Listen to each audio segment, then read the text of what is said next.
नगर सेवक बीजेपी का, MLA BJP का, एमपी बीजेपी का, मंत्री बीजेपी का, सरकार बीजेपी की, प्रधानमंत्री बीजेपी में लिप्त है। पूरी बीएमसी करना, और यह बीएमसी की लापरवाही है, बीएमसी की मिली भगत। नमस्कार। आज मैं एक गंभीर विषय पे यहाँ पे बात करने के हमारे साथ में रिपब्लिकन पार्टी ऑफ इंडिया के मुंबई प्रदेश सचिव रमेश गौड़ जी है। सबसे पहले आपका स्वागत हमारे चैनल में। कि जो आज हम एक गंभीर मुद्दा लेने जा रहे हैं, जो कि हर व्यक्ति के लिए आवश्यक है, कि हर व्यक्ति का अधिकार होता है जो कि वह स्वतंत्र रूप से सांस ले सके, शुद्ध वायु वातावरण में सांस ले सके। जो कि कहीं न कहीं मलाड के अंदर जो मिर्च चौकी का जो थीम पार्क बनाया गया है अरबों रुपया खर्चा करके, उसका केवल एक मकसद था, गोपाल शेट्टी जी ने प्रयास किया था कि लोग यहाँ के स्वच्छ वातावरण में और ऑक्सीजन का पेड़ भी लगाने का वहाँ प्लानिंग है। उसके जस्ट बगल में ऐसा काम किया जा रहा है, वहाँ पे कंपनियां जिससे कि चिमनियाँ जलती हैं, उससे काले धुएं निकलते हैं, जो जहरीले धुएं निकलते हैं उससे लोगों को सांस की बीमारी, अन्य प्रकार की बीमारियां गंभीर होती हैं, जिससे लोग, अब बहुत लोग त्रस्त है, लेकिन किसी न किसी दबाव में, किसी डर के मारे वहाँ के लोग बोल नहीं पाते हैं। इस बारे में क्या कहना है, क्योंकि आप एक जिम्मेदार एक समाज सेवक है, क्या कहना सबसे चाहेंगे? पहले मैं इस तरह के अवैध कारखानों का मैं जाहिर विरोध करता हूं, और बीएमसी और एमपीसीबी को तत्काल कार्रवाई करनी चाहिए। उस कारखाने को सीज करना चाहिए। जो भी इसमें दोषी हैं उन पे एफआईआर होना चाहिए।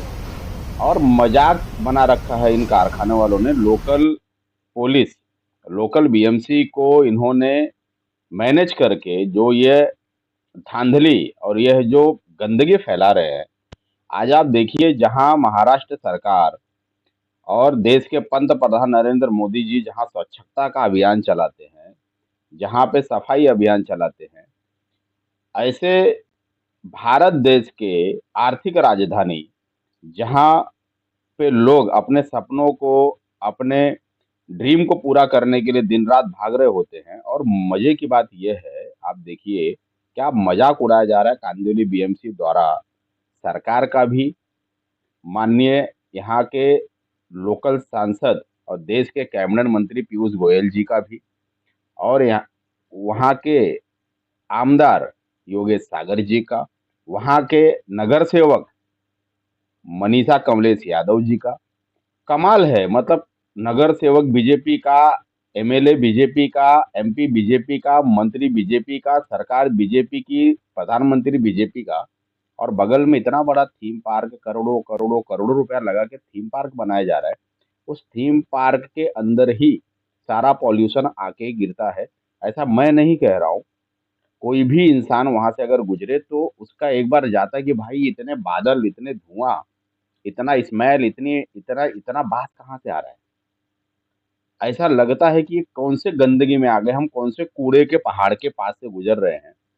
यानी अगर बाइक से लोग जा रहे हों वहां से, तो उनके चेहरे पूरे काले पीले हो जाते हैं।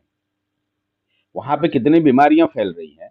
और फिर भी लोकल बीएमसी में इतने कंप्लेन जाने के बाद लोकल लोगों के द्वारा कोई सुनवाई नहीं हो रहा है। इसका मतलब मुझे लगता है कि यह पूरी बीएमसी करप्शन लिप्त है।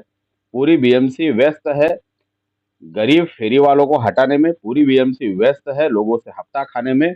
बीएमसी का काम है कार्रवाई करना, और यह बीएमसी की लापरवाही है, बीएमसी की मिलीभगत है, जो लोगों के जान के साथ खिलवाड़ कर रही है। तो मैं जाहिर विरोध करता हूं। अगर इस पे कार्रवाई नहीं होती है तो माननीय मंत्री रामदास आठवले साहब के सामने भी ये मामला रखूंगा, और एनजीटी तक और देश के उच्च न्यायालय तक ये मामला लेके जाया जाएगा। और मैं कड़ा विरोध करता हूँ कांदिवली बीएमसी का, वहाँ के लोकल अधिकारी का, लोकल जो भी वहाँ के एडमिनिस्ट्रेशन है सभी का।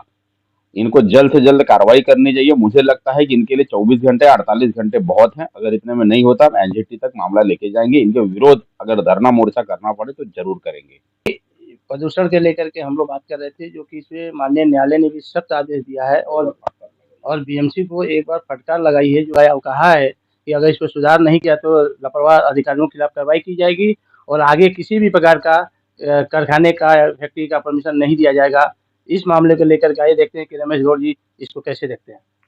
देखिए, न्यायालय ने बहुत बार फटकार लगाई है, कई बार फटकार लगाई है बीएमसी को, महानगर पालिका को, पर्यावरण विभाग को, कि भाई आप लोग जरा ये करे, साफ सफाई पे ध्यान दे और कार्रवाई पे ध्यान दे। लेकिन ये सभी लोग प्लेटिंग, स्पेशली प्लेटिंग के कारखानों की मैं बात करता हूँ, जो लोग प्लेटिंग चला रहे हैं, इन लोगों को खुद को भी शर्म नहीं आती है। ये लोग, इतना स्मेल होता है आजू बाजू में, ये लोग एग्जॉस्ट फैन लगाते हैं, तो एग्जॉस्ट फैन से आसपास के पड़ोस के लोगों का जीना दूभर हो जाता है।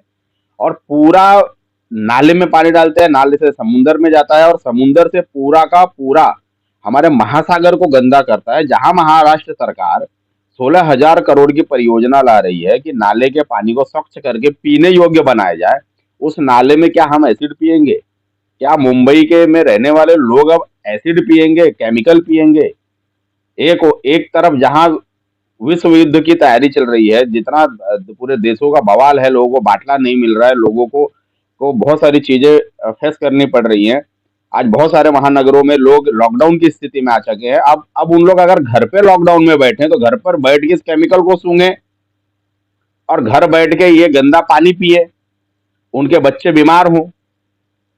मुझे लगता है माननीय मुख्यमंत्री देवा भाऊ को इसमें पर्सनली इंटरफेयर करना चाहिए। और यह सिर्फ कांदिवली का बात नहीं है, पूरे मुंबई में, पूरे मुंबई में ये केमिकल कारखानों वालों ने इतनी इतनी दहशत मचा रखी है, कमाल का गंदगी रखा है। एक तो रोड खड्डे सब इतने गंदे हैं, उसमें से बच बचाते इंसान घर पहुंचे तो इनके केमिकल वाले हवा सूंघे, और वो जो ऑक्सीजन की जगह पे उसके बॉडी में सारे प्रदूषण अंदर जा रहे हैं। तो अब कोर्ट में ना जाके अब क्या करें? अब रोड पे उतरने के अलावा, आंदोलन के अलावा कोई मार्ग बचता नहीं है। तो मैं अल्टीमेटम देता हूँ जहां जहां तक यहाँ की सरकार को, यहाँ की बीएमसी को, कि भाई हमें मजबूर ना करे मोर्चा करने के लिए। धन्यवाद। दर्शकों, आपने सुना कि समाज सेवक रमेश गौड़ जी ने इस मुद्दे को विशेष कर लिया है। और ऐसे मैं चाहता हूं कि जो भी हमारी न्यूज़ शो चैनल को देख रहे हों, इस पर अपना कमेंट दें, कमेंट बॉक्स में लिखें कि ये न्यूज़ जो विषय लिया गया क्या सही है, और कितने लोग इसके समर्थन में हैं कि बीएमसी इस कारखानों के ऊपर कार्रवाई करे। और जितने भी लोग इस चैनल को देख रहे हैं, इसमें किसी न किसी प्रकार की अगर उनके आसपास में किस तरह की कोई हो रही है, तो वो एक आकर के चैनल पर कॉन्टैक्ट नंबर उससे संपर्क करें, ताकि हम लोग प्रशासन तक पहुंचाने की कोशिश करें। इसी तरह शरण पांडे की रिपोर्ट करनी